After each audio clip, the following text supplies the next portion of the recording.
Hey guys, welcome to my YouTube channel physics by Arun Yadav. तो नमस्कार सभी को। तो दोस्तों, आज हम लोग फिर एक बार एक बहुत ही इम्पोर्टेंट क्वेश्चंस लेकर आए हैं और आपके स्क्रीन के ऊपर ये क्वेश्चंस दिख रहा है जो फिजिक्स का क्वेश्चन है और आईआईटी 2012 में क्वेश्चन पूछा गया है। ठीक, तो वीडियो शुरू करने से पहले अगर आप हमारे चैनल पे नए हैं तो हमारे चैनल को प्लीज़ सब्सक्राइब करेंगे और बेल आइकन को प्रेस करेंगे ताकि हमारी सारी वीडियो की जो नोटिफिकेशन है वो आपके पास पहुंच जाए और ज़्यादा से ज़्यादा हमारे चैनल को क्या करेंगे, शेयर करेंगे। ठीक है, और वीडियो को प्लीज़ पूरा देखेंगे, स्किप नहीं करेंगे। ये बहुत ही इंपॉर्टेंट क्वेश्चन है और इस क्वेश्चन को हम लोग बहुत ही अच्छे तरीके से एक एक करके समझने वाले हैं। ठीक, डिस्कस करने वाले हैं। क्वेश्चन ये कह रहा है, आइए देखते हैं, शुरू करते हैं। Particles of charge Q and mass m moves rectilinearly under the action of an electric field E बराबर a minus bx. Here equation of electric field is given as E बराबर a minus bx, where b is a positive constant and x is a distance from the point where the particles was initially at rest. Calculate, पहला आपका जो question पूछा हुआ है, distance travelled by the particles till it comes to rest, and the second question is acceleration at the moment. तो उस moment पे आपको एक्सेलरेशन फाइंड आउट करना है। ठीक, चलिए देखते हैं इस क्वेश्चन को।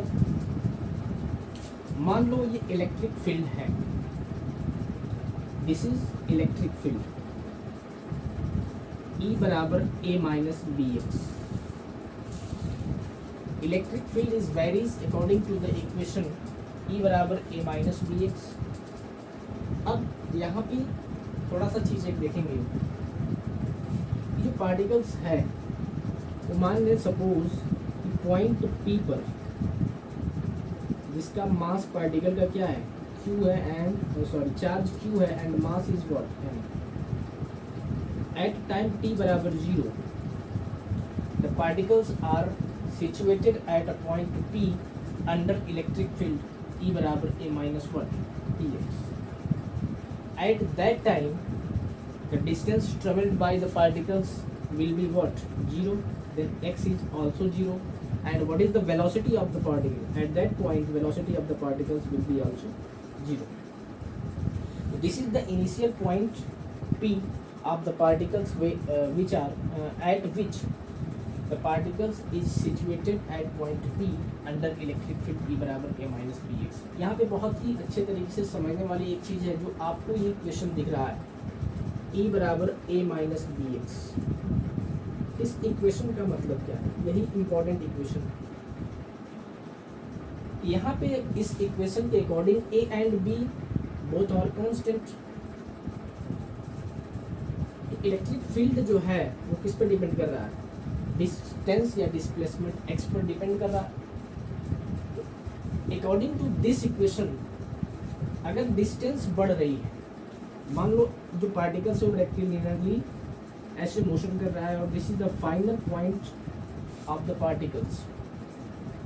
Eight this point, according to the question, the distance traveled by the particles from initial point to the final point will be is what, x. Here the final point Q, the velocity of the particles is what, 0. x बराबर x and time t बराबर मान लेते हैं suppose t time लिया है। ठीक, अब ये जो इक्वेशन है ये बहुत इंपॉर्टेंट है, इस इक्वेशन को समझना है। अगर मान लेते हैं x का मान जैसे जैसे बढ़ेगा वैसे वैसे इलेक्ट्रिक फील्ड की वैल्यू क्या होगी, डिक्रीज करेगी। क्यों होगा, मान लेते हैं x बराबर 1, सपोज दैट x बराबर 1 मीटर सेंटीमीटर जो भी ले, तो E बराबर क्या हो जाएगा, this is a minus B. जैसे ही x का मान आपने बढ़ाया, मान लो x बराबर 2, तो E बराबर क्या आ जाएगा, a माइनस 2। और यदि हम x बराबर 0 लें तो E बराबर क्या आ जाएगा, a minus B into zero, B ये वाला पोर्शन जीरो हो जाएगा, ई बराबर क्या हो जाएगा ए। इन तीनों में आपको मैक्सिमम वैल्यू क्या दिख रही है, ए। यहाँ पे ए में से बी को माइनस बी की कुछ तो वैल्यू होगी, बी माइनस हो रहा, यहाँ पे 2 बी का 2 गुना माइनस हो रहा। तो यहाँ से आप एक चीज़ देख रहे होंगे कि जैसे जैसे x का मान बढ़ रहा है वैसे वैसे e का मान क्या हो रहा है, डिक्रीज हो रहा है। और मैक्सिमम इलेक्ट्रिक फील्ड क्या है, ए। इलेक्ट्रिक फील्ड किस पॉइंट पर मैक्सिमम है, तो एट द पॉइंट P। और ये P क्या है, initial points of the particles, जहाँ से पार्टिकल्स अपना रेस्ट पे है, यहीं से मोशन को क्या करने वाला है, शुरू करने वाला है। तो इसमें क्वेश्चन में पूछ सकता है कि where the point the electric field will be maximum, तो this is the point at which electric field will be what, maximum. And what is the maximum value of electric field, this is nothing but this is A. अब अगर हम बात करें इस point P पर अगर maximum electric field है, ठीक है, तो चार्ज पार्टिकल पर जो लगने वाला इलेक्ट्रोस्टैटिक फोर्स होगा वो भी क्या होगा, मैक्सिमम होगा। तो electrostatic force will be maximum, also maximum at the point P. जैसे जैसे पार्टिकल्स आगे बढ़ेगा वैसे वैसे इलेक्ट्रोस्टैटिक फोर्स की वैल्यू कम होती जाएगी धीरे धीरे। और जब इलेक्ट्रोस्टैटिक्स फोर्स की वैल्यू कम होती जाएगी और धीरे धीरे कम होगी तो पॉइंट क्यू पर इसकी वैल्यू क्या हो जाएगी, बिल्कुल भी मिनिमम हो जाएगी। और इस पॉइंट पर चार्ज पार्टिकल क्या होगा, रेस्ट पे। इसीलिए चार्ज पार्टिकल धीरे धीरे इसकी वेलोसिटी कम होती जाएगी, इलेक्ट्रोस्टैटिक फोर्स कम हो रहा है, ठीक है। तो ये रही ए माइनस बी एक्स का ये जो इक्वेशन दे रखा है, ये सारी चीज़ें। तो आई होप आपको ये अच्छे से समझ में आया होगा। अब come to the question, question क्या कह रहा है, चलिए देखते हैं। अब ये रही समझाने वाली बात, तो आई होप आपको समझ में आ गया, तो इसको बैठा दें। चलिए देखते हैं। तो अगर ये तो चीज़ें आपको पता है कि यदि कोई भी चार्ज पार्टिकल किसी इलेक्ट्रिक फील्ड के अंतर्गत रखा है, उस पर जो लगने वाला इलेक्ट्रोस्टैटिक फोर्स होगा वो कितना होगा, this is nothing but F बराबर Q इंटू ई। ई की वैल्यू क्या है, A माइनस बी एक्स। और according to Newton second law of motion F बराबर m into A. If any charge any particles are moving in rectilinearly, F बराबर क्या हो जाएगा, m into A, m into A हो जाएगा, this is Q A minus B X. From here A is equals to Q upon m A minus B X, ठीक है। This is suppose equation number first. अब जैसे ए acceleration है, acceleration आप जानते हो कि rate of change of velocity with the passage of time is defined as acceleration. तो here at the place of acceleration we can write dv upon dt, this is q upon m a minus what bx, and we can also write at the place of dv by dt, here dv by dx into what, dx upon dt is equals to q upon m into a minus bx. Okay, here what is this, this is dx upon dt, rate of change of displacement with the passage of time is defined as velocity. So here at the place of dx upon dt we can write v, then v into dv by dx, this is q upon m a minus bx. Okay, then what is this, this is v into dv is equals to q upon m a minus bx into dx. Okay, integrating both sides we get this is v dv is equals to, integrating q upon m is constant, then it can take out from the integration, this is a minus bx into what, dx. Then what is this, v square by 2, integration of v with respect to dv is v square upon 2 is equals to q upon m, here a dx that means ax minus bx square by 2 plus constant of integration, ठीक है। तो ये चीज़ें आपको समझ में आई होगी कि a माइनस बी एक्स का इंटीग्रेशन कैसे करेंगे, ठीक। तो ये आप इंटीग्रेशन आपको आई पता होगा, ठीक है। अब यहाँ से हम बात करें तो आप बताएंगे इनिशियली जो पार्टिकल्स है वो रेस्ट पे है, इसका मतलब वेलोसिटी क्या होगी वहाँ पे 0 होगी। और इनिशियली कोई भी चार्ज पार्टिकल्स के द्वारा कोई भी डिस्टेंस ट्रेवल नहीं किया गया है, तो x is also what 0। Okay, then here x और v का मान जब इसमें 0 रखेंगे तो constant of integration will be what also 0। इतना आपको समझ में आएगा, आ गया।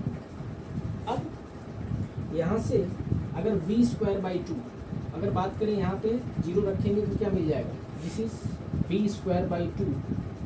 तो v² बराबर 2 की जगह इधर मल्टीप्लाई करेंगे तो 2q/m हो जाएगा, and ax minus bx² plus c क्या है 0। अब आप मुझे बताएंगे क्वेश्चन में ये कह रहा है, क्वेश्चन देखेंगे कि distance travelled by the particles till it comes to rest. जब तक पार्टिकल्स रेस्ट पे ना आ जाए, तो उस रेस्ट पे जब आ जाता है तो उस पार्टिकल्स के द्वारा इनिशियली से लेकर और रेस्ट फाइनल पॉइंट तक के बीच के डिस्टेंस को आपको बताना है। इसका मतलब x की वैल्यू आपको फाइंड आउट करनी है। तो जब फाइनली रेस्ट पे आ जाएगा तो v भी क्या हो जाएगा 0 हो जाएगा। तो v 0 हो जाएगा, इसका मतलब 2q/m into x ax minus bx² will be 0। अब दो नंबर्स या दो क्वांटिटी का सम मल्टीप्लिकेशन अगर 0 है, इसका मतलब क्या हुआ, इनमें से कोई एक 0 होगा या दोनों 0 होगा। तो यहाँ पे देख रहे हैं आप 2q/m तो कांस्टेंट है, q भी चार्ज है और m मास है, तो ये कभी भी 0 नहीं हो सकता है। इसका मतलब इस वाले पार्ट को क्या होना पड़ेगा 0 होना पड़ेगा। ax माइनस bx² बराबर 0। तो जब 0 हो जाएगा तो यहाँ से हो जाएगा bx² बराबर ax, x से x कैंसिल, x का मान क्या आ जाएगा, दिस इज 2a/b। तो x की यहाँ पे दो वैल्यू, एक तो इनिशियली एट x बराबर 0 है, और फाइनल डिस्टेंस जो ट्रेवल किया है पार्टिकल्स वो कितना डिस्टेंस 2a/b डिस्टेंस ट्रेवल किया है। तो this is the answer of your first question, distance travelled by the particles till it comes to rest. तो ये आपका पहले क्वेश्चन का आंसर हुआ, ठीक है। अब सेकंड वाले क्वेश्चन को देखते हैं। आई होप आपको बहुत अच्छे से समझ में आया। तो सेकंड वाला क्वेश्चन यहाँ से हटा देते हैं।